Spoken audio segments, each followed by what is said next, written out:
people who come after Jesus, Mr. Vegas, Mr. Vargas. Proverbs 30 is not the Torah. Well, don't be a chat queen. Come up. I will talk to you about Proverbs 30 and 4. No issue. Come up. I got a little bit more time. Y'all letting the female show y'all up? She came on the stage. Even though she's a little cuckoo, she says that there's two gods. Everybody's at work. Come on, man. All you Christians at work.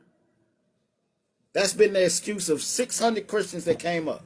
Oh, I'm at work. But you can type. If you can type, you can talk. You can type when you at work, but you can't speak when you at work.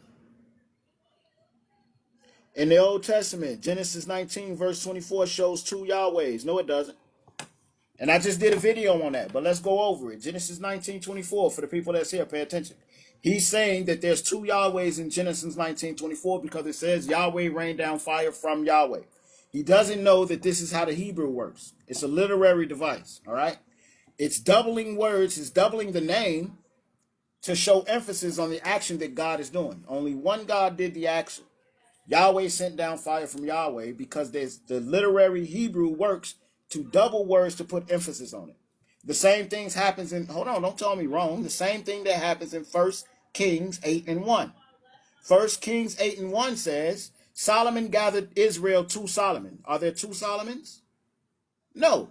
It's a Hebrew literary device. The only reason they're doubling Solomon, because to put emphasis on Solomon who's doing the action. Solomon is gathering Israel to himself. Same thing in Genesis 19:24. Yahweh is raining down fire from himself. There's not two Yahwehs. There's not two Solomons. But either way, that doesn't show the Son in the Torah. That was an easy cook. That was an easy cook. Next. That is the context. Next. Come on, come up on the stage, man. I only got about 5 more minutes. If I didn't cook you, then prove me wrong. Genesis 19:24 doesn't say, it says Yahweh rained down fire from Yahweh. They will tell you that this is a Hebrew literary device to put emphasis on the one God who's doing the action. This is why it's double. The same thing is in 1 Kings 8 and 1. Solomon gathered Israel to Solomon. Are there two Solomons? No, it's not. Take that Sam Shimon bullshit somewhere else, man.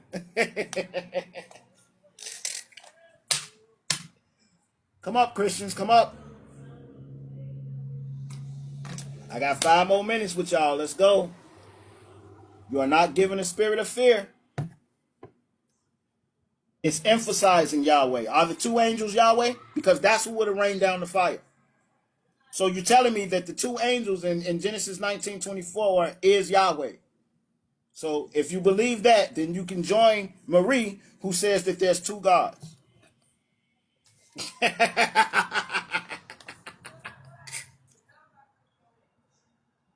The two angels are the one who destroyed Sodom. They are the ones who rained down the fire. Why? Because it came from God who is in heaven, Yahweh. So if you believe the two angels are Yahweh, you can join Marie and two gods. It's only emphasizing that Yahweh is the one who did the action. That's all.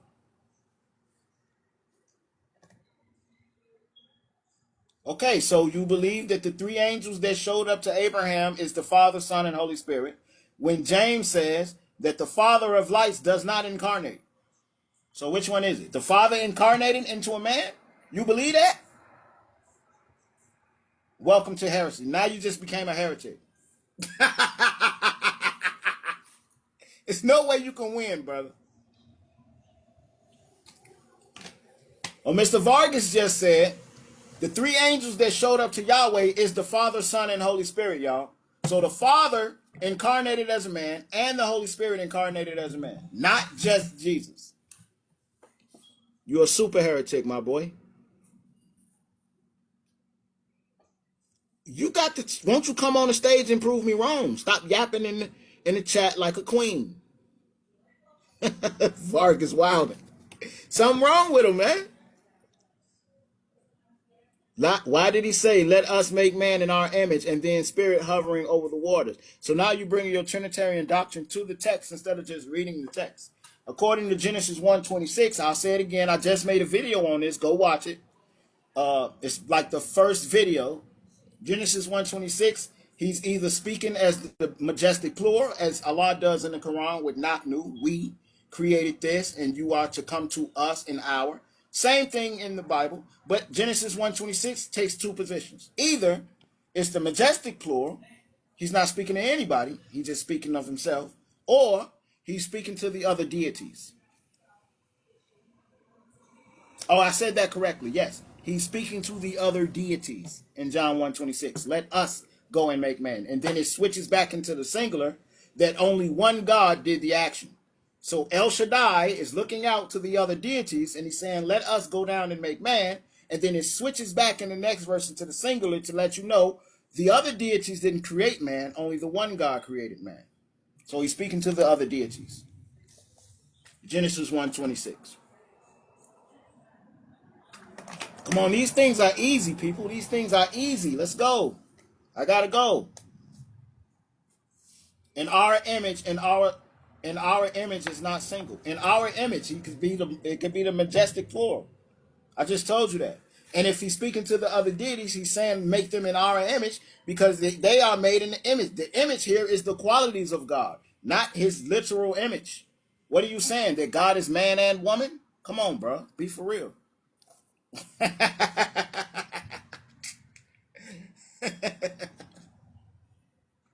So Mr. Vargas messed up again. So now he says image means that he's literally man. So now God is a man and a woman, people. Picture that. God is a man and a woman.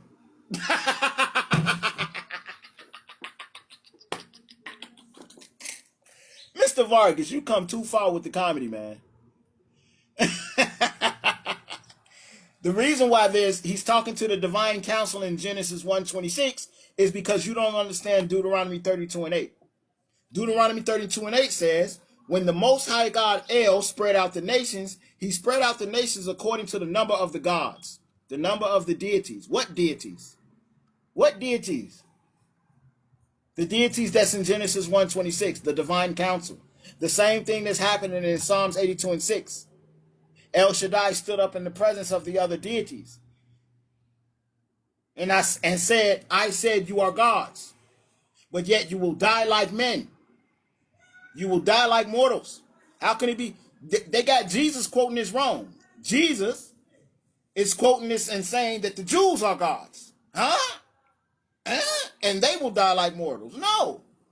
This is the divine council. Psalms 82:6 is literally speaking about other deities. The Most High God El is standing up and bringing a lawsuit against them. Why? Because the other nations that he gave them has started worshiping them instead of worshiping El.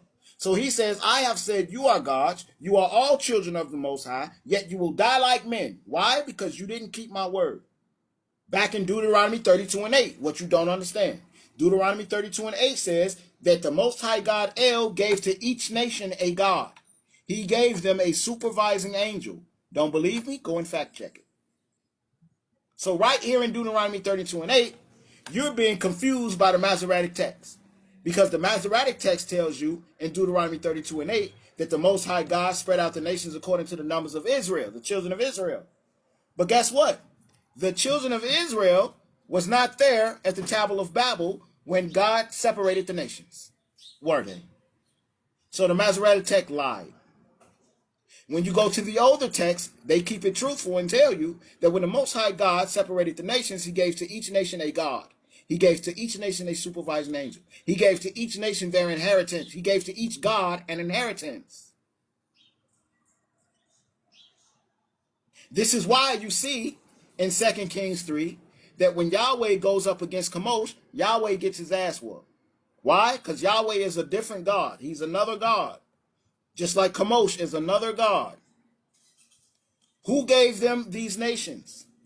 The Most High El did. Who did he give to Chemosh? He gave Moab to Chemosh. That's Moab's inheritance. That's Chemosh's son. Chemosh's son is Moab. Just like according to you, you believe Yahweh's son is Israel. So when these two gods collide, Chemosh wins the battle against your Yahweh. Why? Because territory. El gave to each one a territory, brother.